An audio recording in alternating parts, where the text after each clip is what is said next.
ఇంత వైద్య వృత్తిని ప్రేమించిన తర్వాత రాజకీయాల్లోకి అంత ప్రేమిస్తే ఎలా రాగలిగారు? రాజకీయాల్లోకి వచ్చి పదవిలోకి వచ్చినా కూడా నాకు గుర్తింపు తెచ్చింది.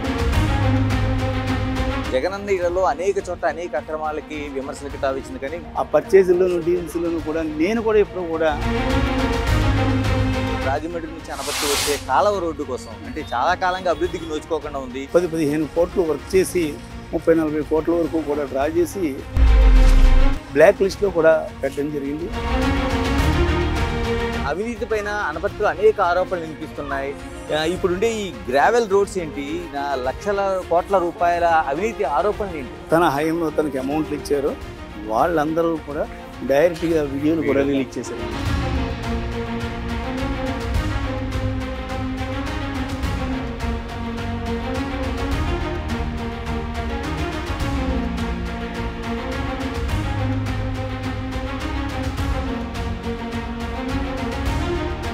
రెండు 2019 ఎన్నికల్లో వైసీపీ పార్టీకి రాష్ట్ర వ్యాప్తంగా అత్యధిక మెజార్టీ ఇచ్చిన నియోజకవర్గాల్లో అనపర్తి ఒకటి. ఇక్కడ సిట్టింగ్ ఎమ్మెల్యేగా ఉన్న సత్తి సూర్యనారాయణ రెడ్డి గారు ఇప్పుడు మనతో ఉన్నారు. సూర్యనారాయణ రెడ్డి గారు నమస్తే.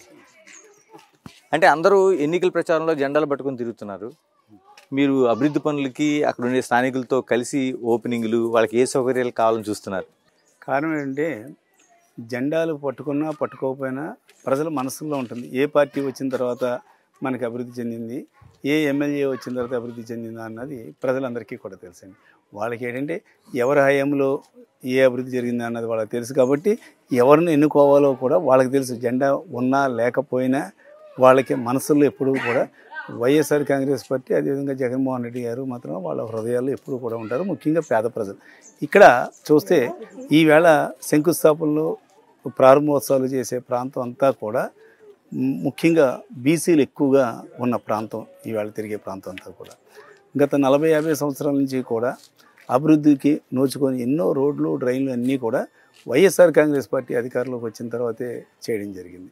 అనపర్తిలో ఈ ప్రాంతంలో ముఖ్యంగా అక్కడ ఈ అనపర్తి శివాలయం నుండి చినపలమూరు దగ్గర నుండి దేవస్థానం కాలనీలో సెట్టిబల్జే సోదరులు అక్కడి నుంచి ఇటు నల్లగల వంతెన వరకు కూడా సెట్టిబల్జే సోదరులు ఎక్కువగా ఉండే ప్రాంతం ఇది. మరి అక్కడ సుమారు 1,50,00,000తోటి దేవస్థానం కాలనీలో ఒక కళ్యాణ మండపం కూడా వైఎస్ రాజశేఖర రెడ్డి సెట్టిబల్జే కళ్యాణ మండపం నిర్మించడం జరిగింది. అదేవిధంగా కాలనీలో రోడ్లన్నీ కూడా కంప్లీట్ చేయించడం జరిగింది. అదేవిధంగా అనపర్తి సావారం నుండి ఈ కాలనీలో ఒక మెయిన్ రోడ్డు తప్ప మిగతా సైడ్ రోడ్లు అయ్యి లేవు గతంలోనూ. అటువంటి అన్ని సైడ్ రోడ్లు కూడా విత్ డ్రైన్స్ అన్నీ కూడా కంప్లీట్ చేయడం జరిగింది. ఈ సావారంలో కూడా ఆ గ్రామం పుట్టినప్పటి నుంచి కూడా వెయ్యని సీసీ రోడ్లు వైఎస్ఆర్ కాంగ్రెస్ పార్టీ అధికారంలోకి వచ్చిన తర్వాత, నేను ఎమ్మెల్యే అయిన తర్వాతే మాత్రం అవి పూర్తి చేయడం జరిగింది. అంతేకాకుండా ఇక్కడ నుండి మళ్ళీ ఈ ప్రాంతంలో అనపర్తి సావారం ప్రాంతంలో సెట్టిబల్జే సోదరులకు సంబంధించి ఒక కళా వేదికను కూడా వాళ్ళకి నిర్మించడం జరిగింది. మరి ఇన్ని రకాలుగా వైఎస్ఆర్ కాంగ్రెస్ పార్టీ అధికారంలోకి వచ్చిన తర్వాత ఈ అభివృద్ధి కార్యక్రమాలే కాకుండా ప్రజలకు ముఖ్యంగా బీసీ, ఎస్సీ, మైనార్టీలకు సంబంధించి జగన్మోహన్ రెడ్డి గారి అధికారంలోకి వచ్చిన తర్వాత ఎన్నో సంక్షేమ కార్యక్రమాలు అన్నీ ప్రవేశపెట్టారు. అర్హత ఉన్న ప్రతి వారికి కూడా సంక్షేమ పథకాలన్నీ కూడా అందుతున్నాయండి. నమస్కారం. డాక్టర్ గారు, మీరు సజ్జన్గా ఉన్నారు చాలా వరకు. అంటే చాలా వరకు మీరు అంటే అంతకుముందు ఒక మంచి ప్రాక్టీస్ చేసిన వైద్యుడిగా కొనసాగారు మొత్తం టోటల్గా. ఇప్పుడు మీరు ఎమ్మెల్యేగా అయ్యారు. మీరు సజ్జన్గా ఉన్నప్పుడు ఎలా ఉన్నారో ఇప్పుడు కూడా వైద్యం చేస్తారంట? ఏదైనా ఖాళీ టైం ఉంటే మాత్రం తప్పనిసరిగా పేషెంట్కి వైద్యం చేస్తుంటాను. ఏదైనా కూడా అటు పేషెంట్లు కానీ ఇటు ప్రజలు కానీ ఏదైనా కూడా ఈ సంక్షేమ కార్యక్రమాలు ఉండి అభివృద్ధి కార్యక్రమాలు అంటే ఈ కార్యక్రమంలో పాల్గొంటూ అదేవిధంగా ఖాళీ టైంలో పేషెంట్ చూస్తూ ఎప్పుడూ కూడా ప్రజల మధ్యలోనే ఉండడానికి నేను ఇష్టపడతానండి. డాక్టర్ గారు, ఇంత అంటే వృత్తిని ప్రేమించేవాళ్ళు ఎవరుండే? ఎందుకంటే రాజకీయాల్లోకి వచ్చిన తర్వాత చాలామంది వైద్యానికి దూరం అయిపోయి ఉంటారు. ఇప్పుడు మీరు ఏదో టైంలో ఖాళీ చేసుకుని వెళ్తున్నారు. ఇంత వైద్య వృత్తిని ప్రేమించిన తర్వాత రాజకీయాల్లోకి అంత ప్రేమిస్తే ఎలా రాగలిగారు? ఎందుకంటే రాజకీయాల్లోకి వచ్చి పదవిలోకి వచ్చినా కూడా నాకు గుర్తింపు తెచ్చింది వైద్యం. దాన్ని మాత్రం నా మూలాలను మాత్రం విడిచిపెట్టడానికి నేను ఎప్పుడు కూడా సిద్ధంగా ఉన్నాను. ఎందుకంటే ఏదైనా ఖాళీ టైం అలాగని అధికార కార్యక్రమాలకి దేనికి కూడా ఇబ్బంది లేకుండా నేనే టైం అడ్జస్ట్ చేసుకుని అవసరమైతే నా సర్జరీస్ అన్నీ కూడా తెల్లవారుజాని 4:30కి వెళ్ళేసి సర్జరీస్ అన్నీ ముగించుకుని ఆ తర్వాత ఏమన్నా ఉంటే ఆ కార్యక్రమానికి వచ్చే ముందు ఏ గ్యాప్ ఉన్నా కూడా ఆ గ్యాప్లో ఈ పేషెంట్లని చూస్తూ నేను తర్వాత ఈ కార్యక్రమాల్లోకి నేను వస్తున్నాను. శాఖ గారు అత్యధిక మెజారిటీ అంటే 55,000కు పైగా ఓట్ల మెజారిటీతో మీరు 4వ స్థానంలో గెలిచారు. మీరంటూ చెప్పుకోవడానికి అనపర్తిలో మీరు 2019లో చేసిన ఆ పనులు ఏమున్నాయంటారు? అనపర్తి చరిత్రలో కేవలం 5 సంవత్సరాల్లో ఇప్పటి వరకు ఏ ఎమ్మెల్యే హయాంలోనూ జరగని అభివృద్ధి సంక్షేమ కార్యక్రమాలన్నీ కూడా నా హయాంలోనే జరిగినాయి. ముఖ్యంగా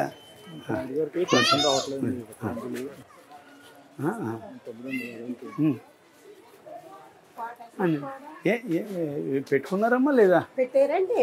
ఎందుకు సింగిల్ గా రాదంటున్నారండి. ఫ్యామిలీతో ఉన్నారండి. ఫ్యామిలీతో ఇడిపోయారండి. కోర్టులో ఉంది కేసు. కార్డు ఉందా ఈయన పేరు మీద? ఇద్దరు పేరున ఉందండి. సింగిల్ గా ఇడిపోతే ఇస్తామంటున్నారు. ఇప్పుడు అలాగే ఇతను ఈ సర్టిఫికేట్ తెచ్చుకోలేదా? హ్యాండిక్యాప్డ్ సర్టిఫికేట్ తెచ్చారు. మొన్న వచ్చిందండి. మొన్న వచ్చిందండి. సర్టిఫికేట్ పెట్టుకుంటే సర్టిఫికేట్ పెట్టుకోవచ్చు, విడిపోకపోయినా కానీ పెట్టుకోవచ్చు. వాలంటీర్ ఏమ్మా భవానీ ఇప్పుడు ఏమ్మా సదరన్ సర్టిఫికేట్ వచ్చిందమ్మా? ఎంత పర్సెంటేజ్ ఉంది? ఆప్షన్ వచ్చిన వెంటనే కనీసం ఇప్పుడు కార్డు రాకపోతే నెక్స్ట్ వచ్చి దాంట్లో వాళ్ళ అమ్మగారు దాంట్లో చెప్పారు. వస్తాం.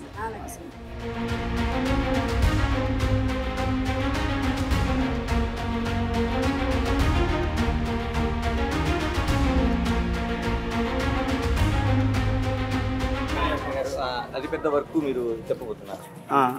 అనపర్తిలో నేను ఎమ్మెల్యే అయిన తర్వాత గత చరిత్రలో ఎప్పుడూ లేని విధంగా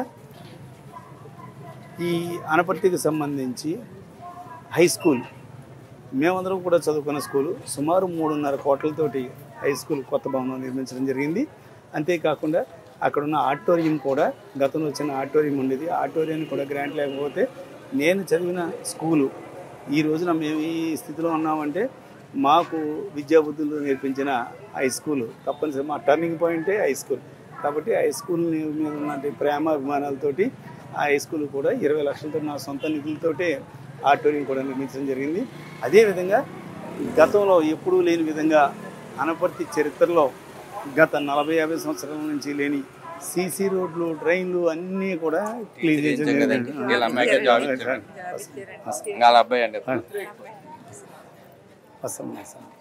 ఏమండి సీసీ రోడ్లు, ట్రైన్లు నిర్మించడం జరిగింది. అంతేకాకుండా పలు సచివాలయాలు కానీ, ఆర్బీకేలు కానీ, వెల్నెస్ సెంటర్లు కానీ ఈ గ్రామంలో నిర్మించడం జరిగింది.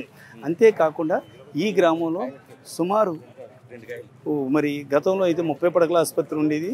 తెలుగుదేశం టైంలో, గతంలో కాంగ్రెస్ టైంలో 100 పడకలు చేస్తే తెలుగుదేశం టైం దాన్ని 30 పడకలకి కుదించడం జరిగింది. దాన్ని 100 పడకల ఆసుపత్రిగా డెవలప్ చేయించడం, అంతేకాకుండా మొన్ననే సుమారు 13 కోట్లతోటి మళ్ళీ అదనపు గ్రాంట్లు తెప్పించడం. స్టాఫ్ కూడా 24 మంది డాక్టర్లు, అంతకుముందు 3 తప్పితే 4 డాక్టర్లు ఉండేవారు. ఈ రోజున 24 మంది డాక్టర్లు, 90 మంది పైగా స్టాఫ్ తోటి మా గవర్నమెంట్ హాస్పిటల్ ఏ రకంగా అభివృద్ధి చెందిందో చూడండి. అంతేకాకుండా గ్రామంలో విష్ణాలయం ఉంది, దానికి కూడా సుమారు 2 కోట్లు తిరుమల తిరుపతి దేవస్థానం నిధులతోటి అది అభివృద్ధి చేయడం జరిగింది. గ్రామంలోని మిగతా ప్రాంతాలు, అదేవిధంగా బీసీ ఎస్సీ ప్రాంతాల్లో కూడా అన్ని డెవలప్మెంట్లు జరిగినాయి. అనపర్తి శివారు కొత్తూరులో కూడా ఒక్క రోడ్డు, కొత్త మట్టి రోడ్డు, అదే గ్రావెల్ రోడ్డు వేసాం. మిగతావన్నీ కూడా సీసీ రోడ్లు వేయించడం జరిగింది. అంతేకాకుండా గత 40 ఏళ్ల క్రితం ఇళ్ల స్థలాలు ఇవ్వడం జరిగింది. అప్పటి నుంచి కూడా ఇళ్ల స్థలాలు లేదు. అటువంటిది అనపర్తి గ్రామానికి సంబంధించిన సుమారు 1850 మంది పేదలకు అనపర్తి, కొత్తూరు, అదేవిధంగా తుప్పలపూడి గ్రామాల్లో పేదలకు ఇళ్ల స్థలాలు ఇవ్వడం జరిగింది. వాళ్ళు చాలామంది కూడా ఇళ్ళు కూడా నిర్మించుకోవడం జరిగింది. ఇలాగా అదే ఇళ్ల కోసం వస్తాను. జగనన్న ఇళ్లలో అనేక చోట్ల అనేక అక్రమాలకి, విమర్శలకి తావిచ్చింది, కానీ మీ దగ్గర ఎందుకు అలాంటి అవకాశం లేకుండా ఎందుకు జరిగింది? అంతా కూడా ట్రాన్స్పరెన్సీ. మీరు చూడండి, ఎక్కడా కూడా ఇక్కడ మధ్యవర్తులు ఎవరో ఉండరు, బ్రోకర్లు ఎవరో ఉండరు. ప్రజలకి డైరెక్ట్గా ఇచ్చాం. ఎక్కడ ఎన్న స్థలాలు కొన్నా చేసినా అంతా కూడా డైరెక్ట్గా అఫీషియల్స్ని వాళ్ళని ఎదురెదురుగానే పెట్టి ఇచ్చేసాం. కానీ కనీసం ఆ పర్చేజ్లోను, డీల్స్లోనూ కూడా నేను కూడా ఎప్పుడూ కూడా ఆ రైతులతో కూడా మాట్లాడలేదు. రైతులకి మాత్రం ఎంతవరకు రావడానికి వాళ్ళకి అవకాశం ఉంటే అంతవరకు వాళ్ళకి లాభం చేకూర్చడానికి నేను ప్రయత్నం చేశాను. ఎందుకంటే రైతన్న వాళ్ళు ఎవరు కూడా భూమి అమ్ముకోవడానికి సిద్ధపడరు. కానీ ఏంటంటే పేద ప్రజలకు తమ భూములను ఇచ్చారంటే తప్పనిసరిగా వాళ్ళకి మార్కెట్ రేట్ కంటే కూడా ఎంతో కొంత ఇవ్వాలని మేము ప్రయత్నం చేసాం. అయినా కూడా అన్ని చోట్ల కూడా మార్కెట్ ప్రైస్ రాలేదు. ఎందుకంటే మాకు ఇక్కడ మార్కెట్ ప్రైస్ చాలా ఎక్కువ అనపర్తి ప్రాంతంలో, దాంతో గవర్నమెంట్ ప్రైస్ అందరికీ కూడా ఇప్పించి కొన్ని చోట్ల గవర్నమెంట్ ప్రైస్ కంటే కూడా ఎక్కువగా కూడా వాళ్ళకి పెంచడం జరిగింది అనుకుంటున్నాను. అంటే ఇంత అభివృద్ధి చెప్తున్నారు అంటే రాజమండ్రి నుంచి అనపర్తి వచ్చే కాలువ రోడ్డు కోసం అంటే చాలా కాలంగా అభివృద్ధికి నోచుకోకుండా ఉంది. మీరు కూడా అక్కడ ఒక పాదయాత్ర చేశారు, అంటే అంతకుముందు గవర్నమెంట్ అభివృద్ధి చేయలేదనేది ప్రధాన విమర్శతో. మరి ఈ 19లో ఎందుకు మీకు సాధ్యం కాలేకపోయింది? ట్రాన్స్ ట్రాయ్ కంపెనీ ఆ వర్క్ టేకప్ చేయడం జరిగింది. సుమారు 300 కోట్ల అప్పట్లో కాంట్రాక్టు. ఆ ట్రాన్స్ ట్రాయ్ ఏమైందంటే ఏమైతే అప్పుడు తెలుగుదేశం పార్టీ అధికారంలో చంద్రబాబు నాయుడు యొక్క ఒక రకంగా చెప్పాలంటే తన పార్టీకి సంబంధించిన వాళ్ళు, తనకు సంబంధించిన సంస్థ, అది మొత్తం మీద సుమారు 10-15 కోట్లు వర్క్ చేసి 30-40 కోట్ల వరకు కూడా డ్రా చేసి అది మధ్యలో ఆఫ్ చేయడం జరిగింది. అంటే బ్లాక్ లిస్ట్లో కూడా పెట్టడం జరిగింది. ఒక్కసారి వరల్డ్ బ్యాంక్ ఎయిడ్ కానీ పోతే మళ్ళీ ఎయిడ్ రావడం కూడా కష్టం. అయినా కూడా మా హయాంలో ప్యాచ్ వర్క్లు చేయించాము. ఎందుకంటే అంత పెద్ద గ్రాంట్ కావాలంటే ప్రస్తుత ఆర్థిక పరిస్థితుల్లో కొంచెం ఇబ్బంది అన్న ఉద్దేశంతో ముందుగా ప్యాచ్ వర్క్లు చేయించాం. అంతేకాకుండా కొంత ప్రాంతంలో నమస్తే అమ్మ కొంత ప్రాంతంలో అయితే మళ్ళీ ఈ గ్రాంట్ వచ్చే లోపల నా సొంత నిధులతో కూడా ప్యాచ్ వర్క్లు కూడా చేయాలి.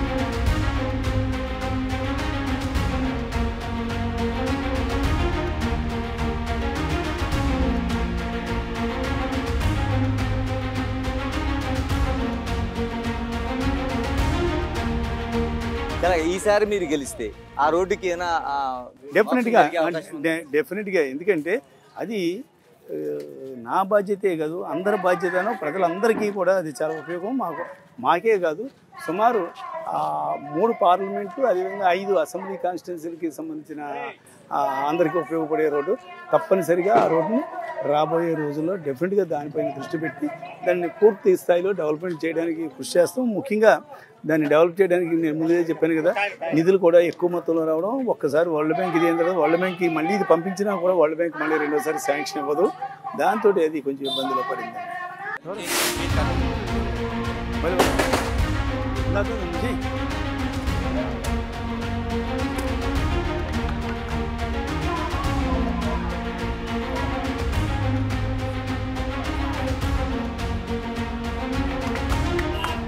ఎమ్మెల్యే గారు ఎక్కడైనా ఓపెనింగ్లు అంటే ఎమ్మెల్యే అక్కడ రిబ్బన్ కట్ చేస్తారు, ఆయన ఇది చేస్తారు. మీరేంటి అసలు విచిత్రంగా స్థానికులందరినీ తీసుకొచ్చి అక్కడ కట్ చేయిస్తున్నారు? అంటే ఎప్పుడు ఇలాగే ఉంటారు, లేకపోతే ఎన్నికల టైంలో ఇలా ఉన్నారు? స్థానికంగా ఉండే ప్రజాప్రతినిధులకి తప్పనిసరిగా వాళ్ళ గుర్తింపు వాళ్ళకి ఇస్తాను. ఎందుకంటే ఎమ్మెల్యేగా మాకు రిబ్బన్ కట్ చేసే అవకాశాలు చాలాసార్లు ఉంటాయి, వీళ్ళకి వచ్చే అవకాశాలు చాలా తక్కువ ఉంటాయి. ఎప్పుడు అవకాశాలు వచ్చినా స్థానిక నుండి పెద్దలు కానీ లేదంటే స్థానిక ప్రజాప్రతినిధులు కానీ వాళ్ళ చేతే చేస్తానండి. నేను ఒకవేళ ఏదైనా బిల్డింగ్ ఏదైనా ఉంటే మీద నేను కట్ చేసి మిగతా ఏ ఉన్నా కూడా వీళ్ళ చేతే చేస్తాను. ఇలాగ ఈసారి ఎన్నికలు ఎలా ఉండబోతున్నాయి? మీరు మళ్ళీ మరోసారి పోటీకి సిద్ధపడుతున్నారు, ఈసారి ఎలక్షన్స్ ఎలా ఉండబోతున్నాయి? ఎలా ఉండబోతున్నాయి అన్నది నేను చెప్పే కంటే కూడా ప్రజాస్పందన చూస్తేనే మీకు తెలుస్తుంది. ప్రజాస్పందన ఏ రకంగా ఉందో, ప్రజల అభిమానం ఏ పార్టీకి ఉందా ఏంటా అన్నది నేను చెప్పే కంటే మీకే తెలుస్తుంది. ముఖ్యంగా ఎక్కడికి వెళ్ళినా కూడా ప్రభుత్వం నుంచి ఏదో సంక్షేమ కార్యక్రమం వాళ్ళకి అందకుండా మాత్రం ప్రజలు ఎవరూ లేరండి. ఇలాగా ఈసారి నల్లమల్లి రామకృష్ణారెడ్డి పోటీ పడుతున్నారు. ఎలాంటి అంటే లాస్ట్ టైం కూడా అంతకుముందు 2014లోన స్వల్ప మెజారిటీ వచ్చిన తర్వాత అత్యధిక మెజారిటీకి వచ్చారు. ఈసారి ఎలా ఉండబోతుంది రిజల్ట్? అంతకంటే కూడా ఎక్కువగా వస్తుందని మెజారిటీ నేను భావిస్తున్నాను. ఎందుచేతనంటే అతను అత్యంత అవినీతిపరుడు అన్న సంగతి ప్రజలందరికీ కూడా తెలుసు. అదేవిధంగా అతను ఎమ్మెల్యేగా ఉన్నప్పుడు ఏ రకంగా రాక్షసత్వంగా వైఎస్ఆర్ కాంగ్రెస్ పార్టీ కార్యకర్తలని ప్రజల్ని కూడా ఏ రకంగా పీడించేశాడా, ఏ రకంగా అక్రమ కేసులు పెట్టాడా అన్నది ప్రజలందరికీ కూడా తెలుసు. దాంతోపాటు జగన్మోహన్ రెడ్డి గారు వచ్చిన తర్వాత అనేక సంక్షేమ కార్యక్రమాలు ప్రవేశపెట్టాం కాబట్టి తప్పనిసరిగా మరి ప్రజలందరూ కూడా వైఎస్ఆర్ కాంగ్రెస్ పార్టీ పట్ల సానుభూతితో ఉన్నారని మాత్రం చెప్పవచ్చండి. మీరు నిజంగా అవినీతి అన్నారు, అవినీతి పైన అనపర్తిలో అనేక ఆరోపణలు వినిపిస్తున్నాయి. ఇప్పుడుండే ఈ గ్రావెల్ రోడ్స్ ఏంటి, లక్షల కోట్ల రూపాయల అవినీతి ఆరోపణలు ఏంటి? అది చేసేది కేవలం నల్లమల్లి రామకృష్ణారెడ్డి మాజీ ఎమ్మెల్యే. కారణం తన ఉనికిని కాపాడుకోవాలి. ఉనికిని కాపాడుకోవాలంటే సోషల్ మీడియాలో ఏదో ఒకటి మాట్లాడుతుండాలి. అందు గురించి అంతెందుకు మొన్నే ఉంది మరి తను ఏమైతే ఆరోపణలు చేశాడో అన్నింటికి కూడా ఫ్లెక్స్ల రూపంలో మొత్తం అన్నీ కూడా పెట్టాం. అంతేకాకుండా తన హయాంలో తనకి అమౌంట్లు ఇచ్చారు వాళ్ళందరూ కూడా డైరెక్ట్గా వీడియోలు కూడా రిలీజ్ చేశారు. వాటికి వెళ్ళి సమాధానం చెప్పరు. అంటే కాదండి, ప్రజలకు ఒక కన్ఫ్యూజన్ ఉంది.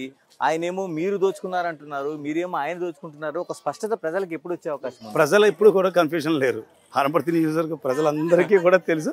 వాళ్ళు చాలా క్లియర్గా ఉన్నారు. రేపు పొద్దున రాబోయే రోజుల్లో క్లియర్గా వాళ్ళ తీర్పు ఇవ్వబోతున్నారు. అందులో డౌట్ లేదు. ప్రజలకి ఎవరికీ లేదు. మధ్య రకంగా మీడియా వాళ్ళకే లేనిపోని విషయాలు అతను చెబుతూ మీడియాని కన్ఫ్యూజ్ చేస్తున్నారు తప్పితే ప్రజలందరికీ కూడా అతను 1000 రాళ్ళు చేసినా కూడా ప్రజలు ఎవరు కూడా నమ్మరండి. ఒక ముగింపు వచ్చే అవకాశం ఎప్పటికుంది? అతను అలాగా అసందర్భ ప్రేలాపనలు, అదేవిధంగా అసత్య ఆరోపణలు చేసినందుకు అలా ఉంటానే ఉంటుంది. అతను మేము పట్టించుకోం, నేను పట్టించుకోం, ప్రజలు పట్టించుకోం. మీరు రోడ్డు అంటే వెళ్తుంటారు, ఒక జంగం వెళ్తుంటే కుక్క మురుగుతూ ఉంటుంది, పిచ్చి కుక్క, జంగం పరుగు. అదేవిధంగా అతను ఎన్ని అనుకున్నా మేమేం పట్టించుకోం. ప్రజలకు తెలుసు ఎవరి హయాంలో అవినీతి చేశారా, ఎవరి హయాంలో నీతివంతంగా ఉందా, ఎవరు అక్రమ కేసులు పెట్టి ప్రజలను భయభ్రాంతులు చేశారా అన్నది ఎవరు చేయలేదన్నది ప్రజలు ఎప్పుడు రౌడీల్ని భయభ్రాంతులు చేసేవాళ్ళని కూడా ఎప్పుడు కూడా కోరుకోరు. రాబోయే రోజుల్లో స్పష్టమైన తీర్పిస్తారండి. ఎలాగా ఈసారి గతంలో రికార్డు సృష్టించారు, ఈసారి ఎంత మెజారిటీతో మీ అంచనాల ప్రకారం రాబోతున్నారు? అంతా ఇంత పోయినసారి చెప్పలేదు, ఎప్పుడూ చెప్పలేదు. రికార్డు స్థాయి మెజారిటీ మాత్రం రావడం మాత్రం తథ్యం అని మాత్రం చెప్తాను. థ్యాంక్ యూ అండి, thank you very much. Wish you all the best.